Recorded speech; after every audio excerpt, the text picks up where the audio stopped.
Good morning, everyone. I was told here is Form 1 and Form 2. Form 1, good morning.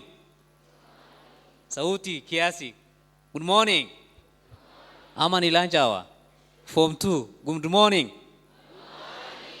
Great. Thank you so much, Emily, for that introductions. My name is Harun Hassan. Let me take this opportunity first to thank Equity Bank for always putting up such a wonderful initiative.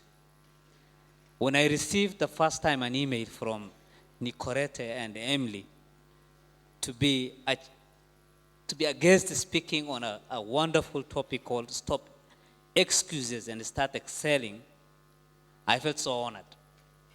Frankly, I've never seen myself as an outrightly successful person. I see myself as a person on a mission. And just like Martin Luther King Jr., I had a dream, and I set on a mission. The mission of reaching mountain top. Na sai nimekaribia Mount Kenya. It is right in front of me. And I can see the beautiful peaks of Mount Kenya looking at me, telling me, don't give up. You are almost there. And of course, regarding this now topic, I have no justification whatsoever for not dropping this epic journey. I was born in Mandera. How many of you are from Mandera? Can I see by show of hand? What your Mandera wako wapi? Yes. I was born in Mandera. I'm very happy. That's quite a large number. I was born in Mandera. Mandera is the farthest point from this city of Nairobi. And of course, it's one of the most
If you have made a promise to your spouse, if you have made a promise to your teachers, how it is important to keep that promise and to be disciplined toward, that promise.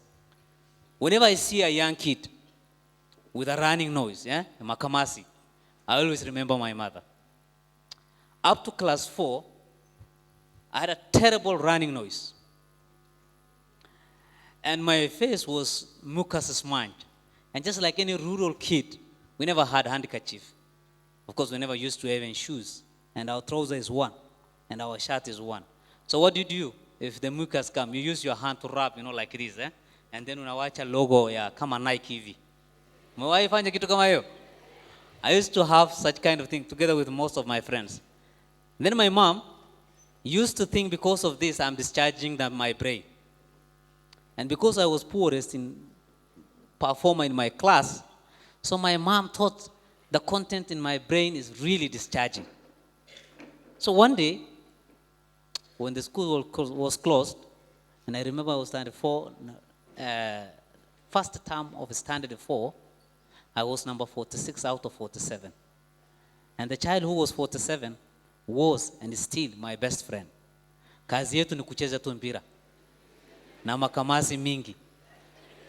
So my mom, through another friend of hers whose son was our classmate and the cleverest child in the village, akasikia kutoka mama hiyo kijana that me niko number last. So alikuja nyumbani, she saw me and this guy number 47 tukicheza ile dribbling. Unajua in the villages where I grew, they used to call terrace, you know, putting the ball on your legs and, you know, ile unafanya hivi, unapetea. She asked me, Harun, said, Mom, wacha mami yako. What number did you, what was your performance? Then I told her, Mom, I have passed. Alisema, no. Abdulghani is now that guy who was leading our class. She said, Abdulghani said you are number last. So I knew today my days are numbered. But she looked at me, and what she told me transformed my life. She said, wewe makamazi yako yote imetoka ya kichwa.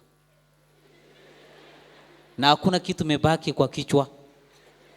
You are carrying an empty skull. From today, if I see you with those makamasi, I'll cut your head. But because every day she brews for us soup, and I saw her, you know, smashing the goat's head, and I saw the content, I believed in her. So one of the wisest things my mom did was she transferred me from that school. She took me to a different school. And because now I have realized the content of my brain is really discharging, and I believed in her, I improved. I improved very, very well with new friends and a new environment. In the KCP of 1992, in Mandera Boys Town Primary School, I scored the highest marks ever in that school, 517. And becoming the third best pupil in the former Greater Mandera district. My national choice was Starehe Boys Center. But because Starehe never picked me, they sponsored me. So I did my KCSE at Mandera Secondary School. How many of you are from Mandera Secondary School? Yeah, nisikie kabisa bana. Thank you. In the KCSE of 1996, I became again the second best student in the entire of Mandera district. That year, from that district, only 5 of us met to university. I was first admitted through Joint Admission Board to Maseno University College to do a course called BA Drama and Theater Studies. But because I don't know what that course is, and I don't know what informed Joint Admission Board, that is my right kind of a course, I never took that course. And through inter-university transfer, I was again admitted to Kenyatta University right here, where I did Bachelor of Environmental Studies and Planning and Management. So KU is my other hope, literally. My mom went to meet her creator when I was a freshman right here in KU in 1999.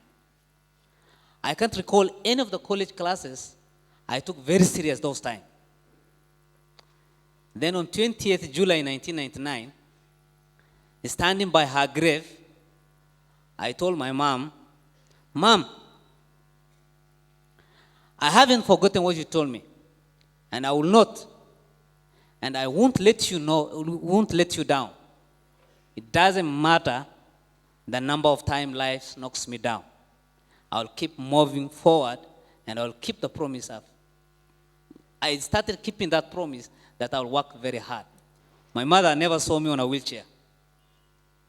I know that wouldn't have brought her down. So I worked very hard, obediently again, so that right in her grave, she will say, her son is making her proud. So obediently, I kept that promise. And scholars, you too can keep that promise. You have made to your fathers, to your mothers, and to your sponsors, like the Wings to Fly here, and other sponsors, maybe, that are supporting you in other ways. And you can work hard and excel if you have kept that promise. Please don't let them down. Please. Sio ni ahadi sio? Can we promise that we will not let down our sponsors and our parents? Let's keep that promise and work hard in your studies and make them very proud. And there's no excuse for you not doing that. And then I'll be very quick. And then my second lesson again through my mom is you can teach an old dog new tricks. You can teach an old dog new tricks. How many of you can believe in that? As we grow older, we tend to believe that cliché, you can't teach an old dog new tricks. But my mother defied that narrative. Like the traditions of those days dictate, my mom was not given an opportunity of going to school. And sadly, again, very painfully, not even to the traditional informal Quran classes called Duksi. Duksi is generally where children are taught basics of how to pray and Quran, how to memorize and recite. She was never given that opportunity. But the most memorable thing about my mom that I always remember is she was so prayerful. And she had a big black mark on her forehead. A mark that is common with most Muslim faithful because of long, sujud or prostration. When you pray, you put your forehead on the ground. So when I was Form 2, in 1994, I became very curious and inquisitive. If the old lady has never been to Duksi, and she sat on a mat for long hours praying, and prayers in Islam are done in Arabic, what is she reciting? And how is she praying? That made me to ask her, Mom, I'm worried. What are you really reciting in your prayers if you don't know anything about Quran and you have never been to Duksi? The answer she gave me made me to become a teacher for 9 months. She said, God knows and hears and understands all language, and she's using her mother tongue to pray to her God. So for the next 9 months, from 6:30 p.m. to 7:30 p.m., I taught my mom basics, the short chapters in Quran, and how to pray. And in November of 1994, my mom managed to memorize and read more than 30th part of the Holy Quran. And she graduated with, let me say, in quotes, some distinctions.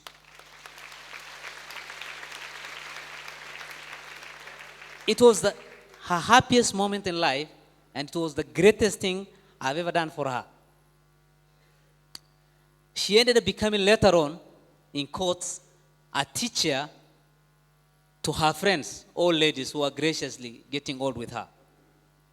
So, most people have hard time learning to excel in life. It's not because of their life circumstances. It is because they make some conscious decision, an excuse to stop changing gears, working hard, and to excel. Don't be those people. So if you set your mind into something, it doesn't matter how old you are. It doesn't matter what form or condition you are in. It's just in your mind. If you say, I can, you can always. And lastly, my third lesson today, I will tell you much more in details or in depth, is my disability lifestyle.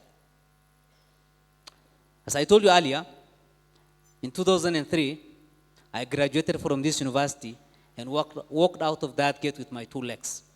And today I'm here at Amphitheater on my Wheels of Hope, speaking to the future leaders and scholars. One thing that I will remember, which I have to say here, is when I was in university, I was very active and I was even a student leader at one time, regional student leader. And then those days, university is not as big as now. Literally, we know each other, even those from other universities. So there's one particular leader in this country who is now a member of parliament and with disability. He was campaigning for the student presidency at University of Nairobi. So I was invited to endorse him and to campaign also for him. So the student from the northern Kenya also voted for him, University of Nairobi. But the strange thing with this student, he had disability. He was using calipers. So the first thing I ask my friends is, ala, hii jamaa kuna ulemavu anaweza hiyo kazi?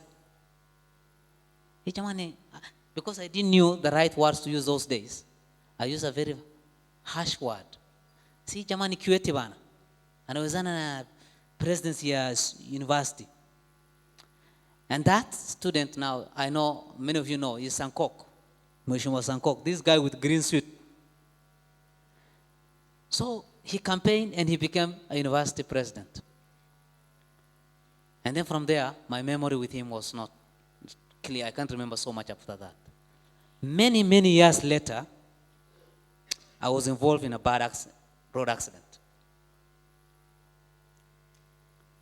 And then I was told I will never walk again. And then I met Sankok in the board of National Council, where he was a chairman and I was a board member. I reminded him that story, how life can bring people, together. So a moment in time can have a very deep, far-reaching ramifications on the life of someone. And this moment struck me on 23rd March 2007 when that accident happened in Mandera. I drove from here, Nairobi, to our rural home in Mandera. When I was about to reach our home some few kilometers, the front tire of our car busted, and I was not on a seat belt. The car rolled, then I was thrown out. For a year, I was hospitalized. And another long, harrowing year, completely confined in a bed in our rural home in Kutulo. I don't know how many of you from Mandera, from Kutulo. Is there anybody from Kutulo here? Hakuna. Kutulo is my rural village. Is someone, eh? Yeah, that's my rural village. One whole year in that village, just in a small room, in a bed, and looking at or staring at the cracking, corrugated iron roof under the sweltering heat of Mandera sun. Recovery and adjusting to a wheelchair lifestyle was the toughest and frustrating journey of my life. How can I get convinced to get to the world without legs? And I wanted to die. By the way, right now I really fear to die. When we wanted, wakati tutaka ilikataa kukuja saa hii, we have a lot of work to do. Tunajua inakuja saa hii kidogo ibaki sio? And in every dark situation, what I learned, there's always that spark, that light, a flint of hope. My spark was lit by my family. I had a wonderful family members and some of very close friends in the community of persons with disability. Those that I used to say they have disability and never used to interact with become my very close friends. They encouraged me to redefine my path, and redefining, I did. They encouraged me that you can make a lemon out of the lemon that the vagaries of life splash on our faces. I developed a profound desire to study and understand disability in all its forms. I had many questions that needed an answers. Why do people suffer disability? Does society define disability uniformly? Why should we have stereotypes about disability? And why do we stigmatize those of us with disabilities? I'm very sure we have scholars with disabilities in this room. Am I right? I haven't yet seen any, but I'm very sure I was told there are some. The more I developed in that subject of disability, the more it occurred to me that persons with disabilities, especially in pastoral communities of northern Kenya, many of whom have never been to school, must endure unique challenges. This thought will linger for a while before in 2010, crystallizing into a fully fledged plan for an organization of persons with disability that I'm currently their team leader. And the organization advocates for the rights, inclusion, and participation of persons with disabilities among nomadic communities of Kenya. And one of the things that this organization that is doing that is known in this Kenya and beyond, they organize the biggest disability sport in this country called the Desert Wheel Race. And we also organize one of the most interesting fashion show for girls and women with disabilities in East Africa. We call it the Desert Fashion Gala. We envision a society where persons with disabilities have a voice and a space to participate in all aspects of life and live dignified life. Now, what are my key lessons that I will share with you scholars through this lifestyle is, life is flexible and holds no boundaries. The boundaries only exist in our mind. Before my accident, I was not married. And I had only bachelor's degree. Today, I'm a happy family man. And in 2015, I graduated with MA Public Administration.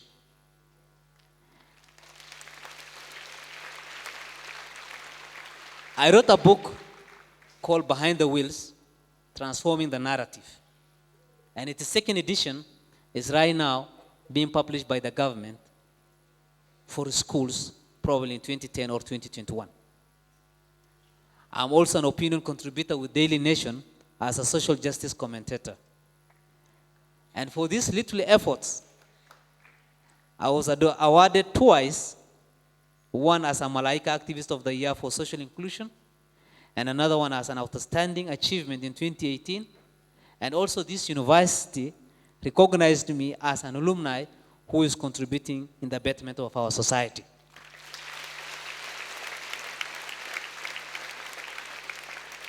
And end of this month, I will be leaving for Indiana University as a Ford Foundation Fellow. We are 10 competitively picked from different African countries. And guess what?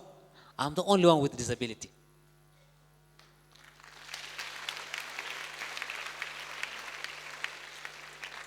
If I was crushed down, depressed, and forced to change my life, and I still made it, what excuses do you have, or do anyone have, not to excel?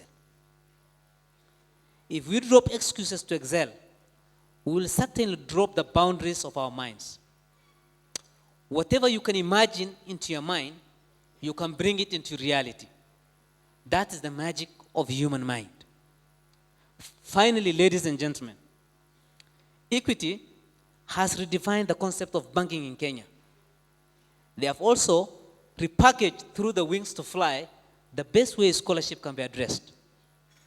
A comprehensive scholarship for nearly 16,000 students, fully covering their 4 years of secondary education, to academically gifted and from underprivileged background is not a mean feat.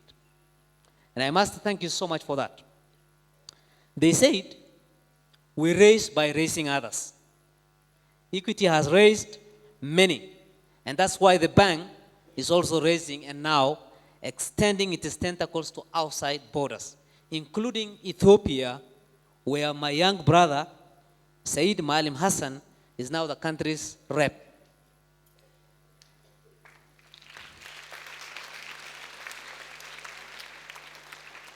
The best thing you can do or you can give to a child is education. And for a child from a poor background, and that one with disability, whose life has only known social obstacles, discrimination, and poverty, education is the only fighting chance we can give to that child. And therefore, I take this opportunity to humbly request the bank to set aside deliberately a certain quota for children with disabilities from all the counties in Kenya. Over the years, we have worked with the bank in identifications of some of these students and have supported them with wheelchairs and other assistive devices, especially from northern Kenya.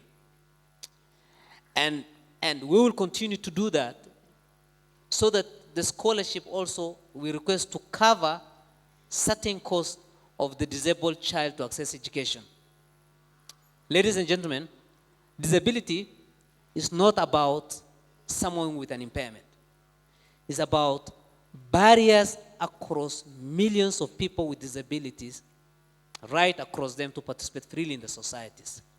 And one of the most potent barriers that we have to address is the attitude of the society and community toward those with disabilities. With those very, very many remarks, may I request a small video that I brought to be shared with the scholars And thank you so much for giving me the opportunity, the bank, and thank you, the scholars, for listening. Thank you so much.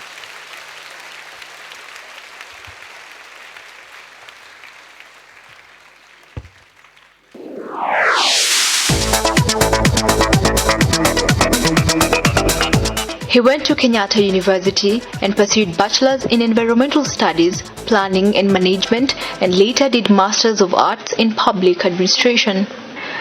At 29, Harun was a young, ambitious man, fresh from the university, but with a dream of changing the face of leadership in his home village of Takaba, Mandera County. This is what happened to Harun. But in a split second, his life changed dramatically when he was involved in a road crash, an event that would make him a wheelchair user for the rest of his life. Doctors told me I will never walk again. Recovery and adjusting to a wheelchair lifestyle was one of the most frustrating things in my life. A very deep struggle, which he was capable of getting out through a great support system. My family members and a couple of my friends, they were there for me. They stood by me. And he emerged from his low moments to become an inspirational figure and became a major advocate for the inclusion of rights of persons with disability in Kenya, who has not only shared his story, but is taking together society to set up and take notice of people with disability.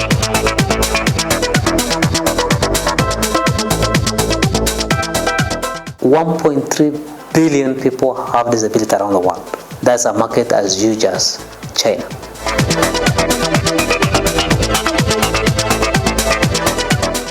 People never tell us about economics of disability. People program us only to see the affirmative on disability.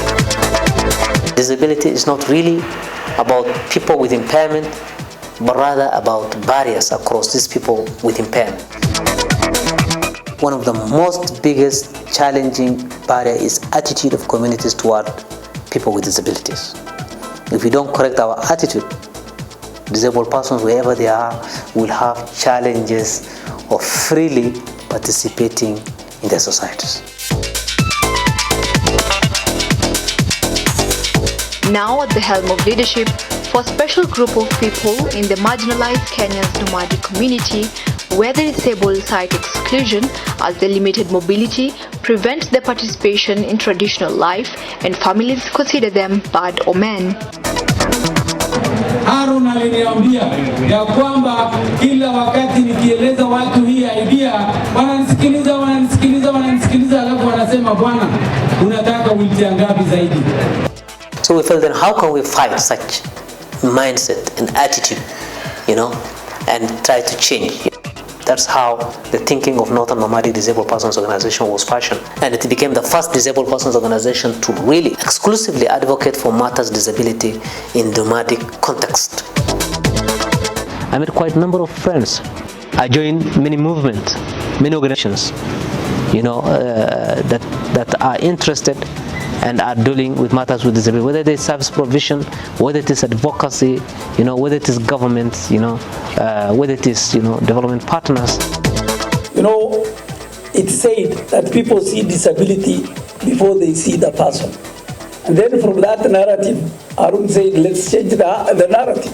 He turns ideas into their head.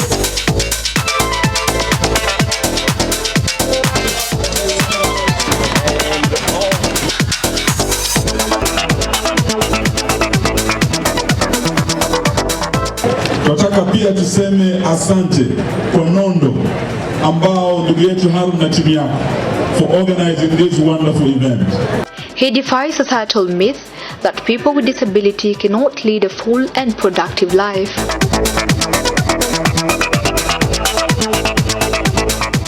From 2006, national disability policy is still a draft. When you will be elected as a president in your first 100 days, what will you promise these Kenyans who feel, despite these great laws, they are still at peripheries in accessing the services? We'll ensure that the national disability policy is passed together with the enabling legislation. After this long journey, he frequents the same hospital he was in for a whole year to give hope to the family he left behind and the new ones that joined the camp. A story that deserves to be told does not forgive silence, and it's in this spirit that Harun penned down his story to inspire and reach more people. But has totally transformed the narrative in northern Kenya. Harun has decided to put his story into a book to inspire people who would have similar thoughts like he has had. Behind the Wheels is a book that seeks to challenge the narrative from deep within to speak the truth of humanity and change the course of history. Your wheelchair is just part of the extension of your body. In fact, my wheelchair, I do say, is my pride and it is my identity. It has taken me places and it has taken me far. But the most important thing, it made me to be a better person than I was before.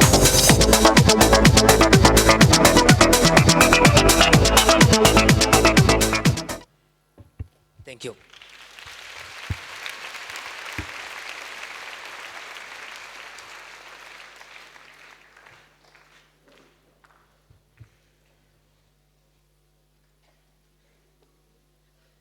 He deserves a better clap than that.